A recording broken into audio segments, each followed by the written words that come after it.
Olá a todos, estamos aqui na Semana do Fígado do Rio de Janeiro. Eu sou a doutora Márcia Valadares, sou hepatologista pediátrica, estou aqui com a doutora Camila Seconello. Olá. Que é hepatologista também, que fará a apresentação de um caso clínico após uma exposição sobre o tema de glicogenoses hepáticas, né? É um tema difícil, de doença rara, e que a gente fica difícil de falar sobre todos os aspectos das doenças. Então, foram selecionadas as principais de acometimento hepático, conforme veremos a seguir, então. Glicogenoses hepáticas são doenças relacionadas ao depósito do glicogênio, a sua formação e a sua utilização. A anormalidade crítica da doença é uma insuficiente produção de glicose pelo fígado. Muitas variantes com diferentes defeitos enzimáticos. Já temos catalogadas 15 diferentes tipos de glicogenose cadastradas, né? E essa numeração é feita de acordo com a ordem da descoberta, e as mais graves são as mais antigas. Vamos focar nos tipos 1, 3, 4, 6 e 9, que são as principais que causam alterações hepáticas.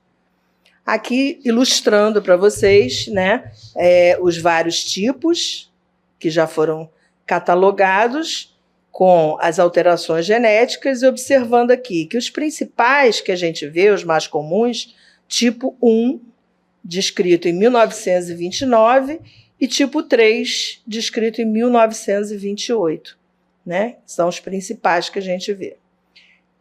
A apresentação clássica geral da doença, né, intolerância ao jejum, déficit de crescimento e hepatomegalia.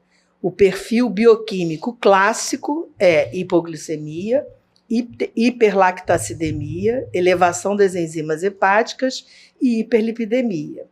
Ao longo prazo, as complicações principais: adenomas hepáticos, nefropatia, miocardiopatia e sintomas musculares severos. Lembrando que algumas dessas doenças catalogadas, muitas só têm acometimento muscular, nós não vamos nem falar aqui. E algumas têm acometimento hepático e muscular. O tratamento inclui dieta de restrição e uso de amido cru. Não existem medicamentos para glicogenose, o que torna o tratamento pior, né? Mais difícil para o médico, porque a gente precisa da colaboração dos doentes ou da família.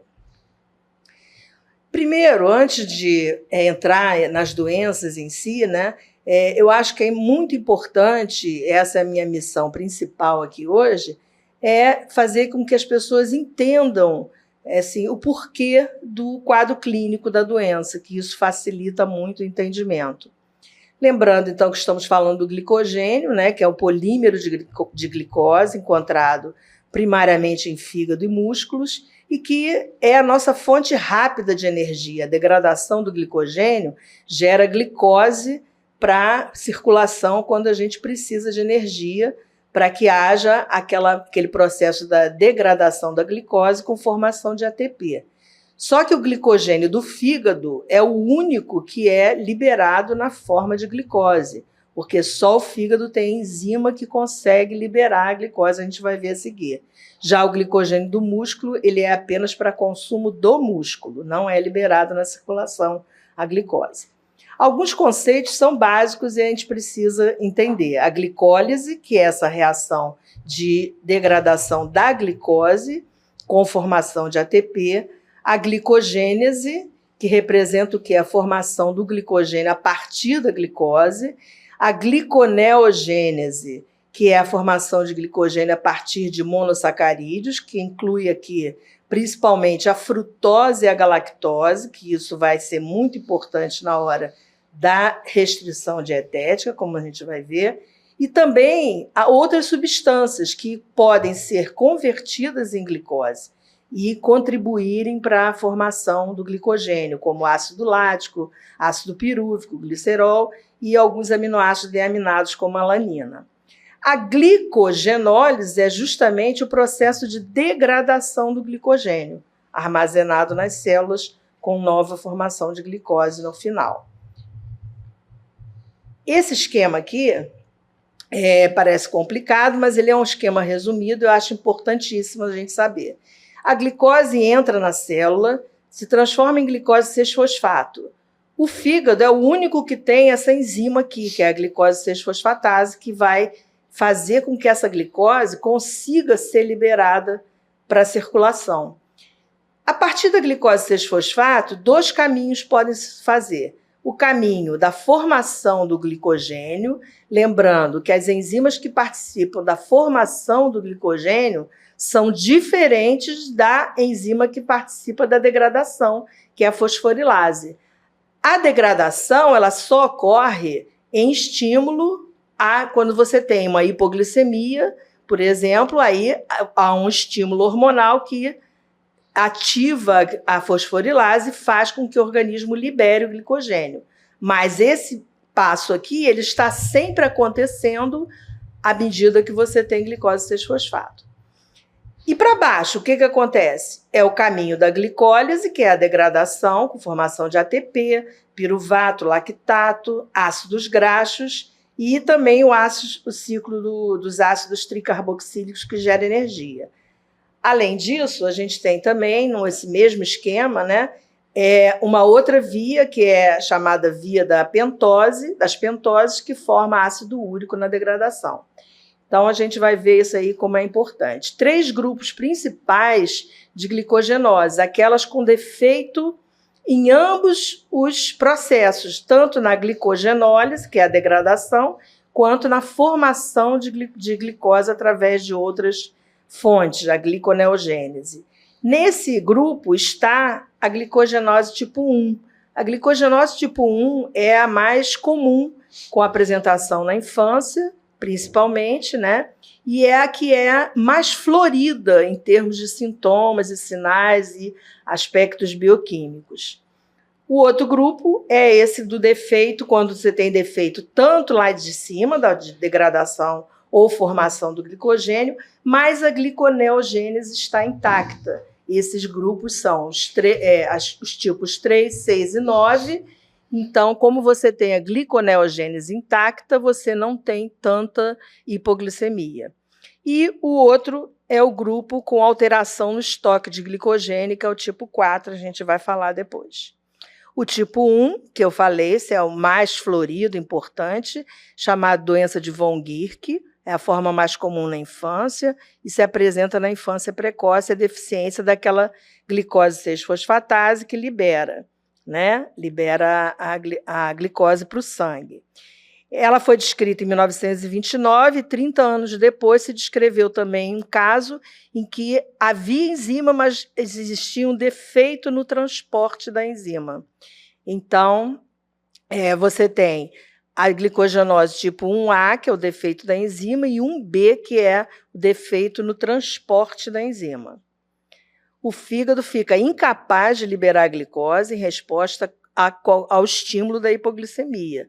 Então, o que acontece? Um acúmulo de glicose 6-fosfato que ela é desviada, então, para a glicólise. E aí a gente vê que essa parte de baixo, o que acontece? O acúmulo da glicose 6-fosfato, que vai desviar para baixo, e aí vai aumentar o lactato, vai aumentar o triglicerídeo, vai aumentar o ácido úrico pela via das pentoses. Então, a clínica, como eu já falei, hipoglicemia, aumento do ácido lático, intolerância ao jejum e aumento de triglicerídeo e ácido úrico. A hepatomegalia pode estar presente desde o período neonatal, com convulsões hipoglicêmicas, o abdômen protuberante, e a esplenomegalia é incomum no tipo 1. Né? Eles têm uma distribuição anormal de gordura, com uma face redonda, chamada face de boneca, e uma obesidade troncular.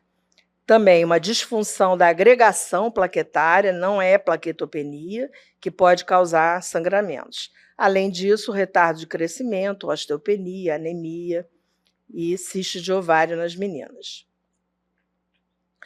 Complicações renais, adenomas hepáticos em 50% a 70% dos pacientes, mas que ocorrem a partir da segunda década de vida. Em geral, eles não evoluem para cirrose no tipo 1, não evoluem para cirrose nem insuficiência hepática. O exame físico faz parte das coisas que a gente já viu, sendo que o fígado ele é muito grande, sendo uma doença de depósito, e muitas vezes até difícil de ser palpado, de tão grande que ele é, ocupando até a fossa ilíaca. Às vezes a pessoa coloca a mão e nem sente, não sabe que é o fígado, porque ele é macio. No 1B é igual a 1A, mas com algumas coisas a mais, que são a neutropenia e a disfunção de neutrófilos, que leva a infecções, além do que a propensão à doença inflamatória intestinal e pode ter esplenomegalia. A histologia mostra esteatose, principalmente no tipo 1, mais esteatose e menos glicogênio, e no tipo 3, mais glicogênio e pouca esteatose. O tratamento é centrado na dieta, corrigir a hipoglicemia sempre e manter glicemias acima de 70, 75. Então, eu quero ressaltar o valor, porque muitas vezes a pessoa não tem sintoma. Então, porque o ácido lático ele pode ser utilizado para o metabolismo cerebral. Então, é muito importante, como no diabetes, às vezes a gente ficar controlando a glicemia do paciente para ver se ele está realmente compensado.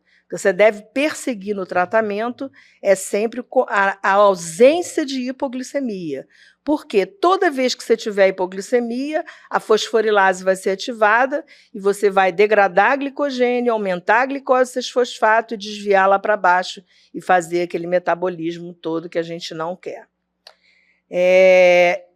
A dieta precisa ser também isenta de frutose e galactose no tipo 1, porque você tem a gliconeogênese, né, que também não elas podem causar aumento da glicose 6-fosfato e contribuir para a piora da acidose lática. O tratamento é com amido de milho cru, que é a nossa maisena, né, diluída em água que tem que ser água em temperatura ambiente, numa proporção mínima de 1:2. Em crianças, a gente tem que dar na proporção mínima, porque a criança precisa beber tudo. Em adultos, né, a dose geralmente é de 3 colheres de sopa, equivalente a 40, 45 gramas de amido por dose. O detalhe é que isso precisa ser usado durante o dia, né? No mínimo 4 vezes ao dia, após 3 refeições e à meia-noite, ou 5 vezes quando precisa na madrugada também. Eu sou favorável a horários fixos, porque isso melhora muito a aderência e o controle glicêmico. Os carboidratos complexos, né, tem que fazer parte da dieta, como aveia, arroz, massas, grãos. O cuscuz cru na água é muito bom também, tá? E tem o mesmo efeito. Evitar batata e pão. O paciente ou os cuidadores de criança têm que ter acesso fácil a polímeros de glicose ou glicose nos casos de hipoglicemia, que podem acontecer principalmente durante doenças, atividade física e vômitos. Com um bom controle glicêmico, você consegue controlar melhor o crescimento e o transplante hepático no tipo 1 raramente é necessário. Agora a gente vai para o tipo 3. O tipo 3, no nosso esquema... Não voltou, não. No nosso esquema aqui, olha, para a gente ver, o tipo 3 é a ausência da enzima desramificadora do glicogênio, que o glicogênio é um polímero de glicose que foi ramificado aqui pela enzima ramificadora. Então, a enzima desramificadora não existe e esse glicogênio ele vai ficar anormal. O tipo 3A é o mais comum, que acomete fígado e músculo, sendo que na criança os sintomas musculares podem ser mínimos, mas isso vai piorando e essa fraqueza muscular intensa acontece na 3ª e 4ª década de vida. Aqui, como a gente tem um glicogênio anormal, isso induz a fibrose hepática. E eles também têm aumento de creatinofosfoquinase no sangue, mas quando tem níveis normais, isso não afasta o envolvimento muscular. O tratamento é semelhante a tipo 1. Está passando, não. Não precisam de restrição de frutose e galactose, porque a gliconeogênese ela está ativa, né, liberando glicose. E o tipo 4, que a gente vai falar agora, que é uma doença grave por ausência da enzima ramificadora. Então, o que acontece? Não forma nem o glicogênio, fica a amilopectina, que é um polímero de glicose, e isso leva a uma cirrose importante. Uma cirrose importante, tá? Por causa do glicogênio anormal, semelhante à amilopectina. E esses pacientes geralmente ocorrem na infância, com necessidade de transplante hepático, que é o único tratamento. O tipo 6 e o tipo 9 são, tipo 6, deficiência de glicogênio fosforilase. Pode passar. O tipo 9, da quinase, que é o indutor da fosforilase, né? Nesses dois casos, pode passar. Né? A clínica e a bioquímica é bem menos acentuada, os sintomas são mais evidentes na infância, mas as alterações bioquímicas são leves. Em geral, não precisam de receber amido.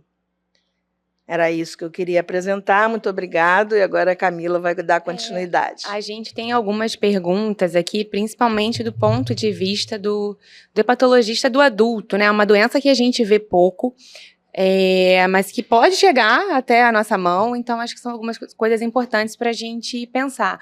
Márcia, eu queria te perguntar, o que você acha, assim, existe uma chance de um paciente portador de glicogenose chegar à vida adulta sem diagnóstico? Né, para o patologista não pediátrico ter a chance de fazer esse diagnóstico? O que você tem a dizer sobre isso? Então, como eu expliquei ali, vai depender bastante do tipo de glicogenose que o paciente tem. O tipo 1, dificilmente, porque a clínica é muito florida e as alterações ocorrem na infância, né? O tipo 3 pode passar até despercebido por falta de conhecimento, né, e chegar na idade adulta. Mas os tipos 6 e 9 podem chegar à idade adulta sem sintoma, porque tem sintomas leves, né? E a marca geralmente é isso, né? Uma hepatomegalia e uma história bem colhida pelo hepatologista. Perfeito. Que você acaba descobrindo coisas que podem gerar o diagnóstico. Perfeito. A gente viu ali que cada subtipo tem deficiência de uma enzima, e existem testes genéticos, né, disponíveis para você confirmar o defeito e o tipo de glicogenose. Mas você acha que é obrigatório fazer a pesquisa genética? Muda a tua conduta? Da mesma maneira, depende muito do caso, né? Então, nos casos mais difíceis de diagnóstico, o teste genético é fundamental, né? Primeiro de tudo, você tem que desconfiar de que seja glicogenose. Desconfiando, se você puder correr atrás do teste genético, aí seria ótimo. Muda a conduta, porque você passa a ter um diagnóstico, né? Mas é muito difícil, né? Na prática clínica é difícil ainda, porque os testes genéticos ainda são bastante caros, né? Mas são úteis. Com certeza. E a gente comentou sobre a reposição de carboidrato. Eu posso dizer que, do ponto de vista de hepatologista atendendo adultos com glicogenose, às vezes essa reposição de amido para de ser feita, né? Você acha que isso deve ser feito de forma permanente? Qual o benefício, né, para esses pacientes? Nos casos mais graves, né? Essa reposição de amido, ela é o tratamento da doença. Então, ela não deve ser suspensa, né? O uso de carboidratos complexos pode ajudar em manter a diminuição, às vezes, né? O paciente também adulto, ele já se entende melhor e pode usar mais carboidratos complexos, menos amido. Perfeito. Bom, a gente tem um caso para apresentar rapidamente, só para ilustrar um pouco o que o patologista adulto pode se deparar. Né? Até um paciente que provavelmente veio encaminhado por você para um ambulatório de hepatologia do Hospital Universitário da UFRJ aqui do Rio, que teve de 17 anos já, mas que teve um diagnóstico aos 4 de glicogenose hepática, provavelmente tipo 1, após a investigação de um quadro justamente de hepatomegalia importante e hipoglicemias. Uma biópsia compatível com glicogenose, ele chegou a ter um atraso de desenvolvimento na adolescência, mas que depois normalizou. Porém, um doente com pouca massa muscular, metabolicamente muito descompensado, já fazia uso de fibrato, ômega 3, enfim. Tinha uma hipertrigliceridemia importante, hiperuricemia, todo realmente o quadro... Com certeza, um quadro de tipo 1 e bem característico, né? Ao exame ele tinha alguns sinais de hipodesenvolvimento físico, mas sem estigmas de hepatopatia crônica, como é de se esperar, né, para esse tipo, e um fígado realmente bastante grande, palpável a 10 centímetros do rebordo costal. E aí, bem, como eu comentei, um exame metabolicamente bastante alterado, mas o que chamou a atenção, né, que também trabalha com transplante, então esse caso chegou na nossa mão principalmente por isso, que ele tinha múltiplos nódulos hipervasculares no exame de imagem, compatíveis com adenoma, né, então na verdade era um quadro de adenomatose múltipla, e acabou sendo encaminhado ao centro de transplante por conta disso. Porque a gente não conseguiria controlar o quadro de base que levou ao surgimento dos adenomas, né? A indicação de transplante no tipo 1 é principalmente a adenomatose. Adenomatose. E a vantagem é que você acaba corrigindo as duas coisas, né? Isso, a qualidade de vida e... Exatamente. Então, acho que é isso que a gente queria ilustrar. Obrigada. Obrigada.